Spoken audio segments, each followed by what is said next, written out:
president-elect posting on Truth Social this morning about his tap for Secretary of Defense. That's Pete Hegseth. And he says this: Pete Hegseth is doing very well. His support is strong and deep, much more so than the fake news would have you believe. He was a great student, Princeton, Harvard educated with a military state of mind. He will be a fantastic, high-energy Secretary of Defense, one who leads with charisma and skill. Pete is a winner, and there is nothing that can be done to change that.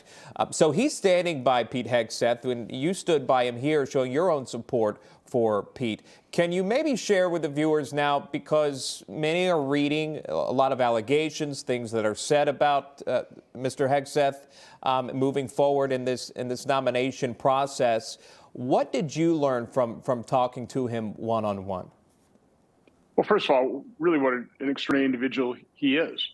You know, he's one of the finest among us. He served in both Iraq and Afghanistan. And as is typical with people who served in combat, you know, who are warriors, they don't really like talking about it. They don't like talking about the trauma, you know, exactly what they saw.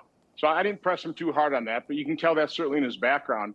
But from my standpoint, that is a needed skill, a necessary perspective inside the Pentagon.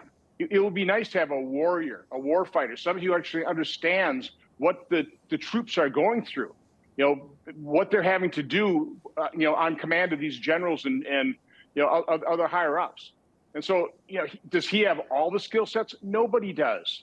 But he has that vital perspective of a warrior, top of the Pentagon. Certainly understands that we need to make our military lethal. We need to make sure it is ready. We need to extract, we need to expunge all the wokeness, all the DEI, all the crap that the Obama administration and the Biden administration have injected into the military and weakened our readiness. You know, we need recruits. And I think somebody like Pete Hegseth at the top of the Defense Department will encourage other young people to step up to plate, confident that they're joining the military to defend this nation, not defend wokeness and DEI. Yeah. Well, he's clearly got your vote, but he needs to ensure that all, or almost all, Senate Republicans would also support that. Do you think it happens based on what you've heard?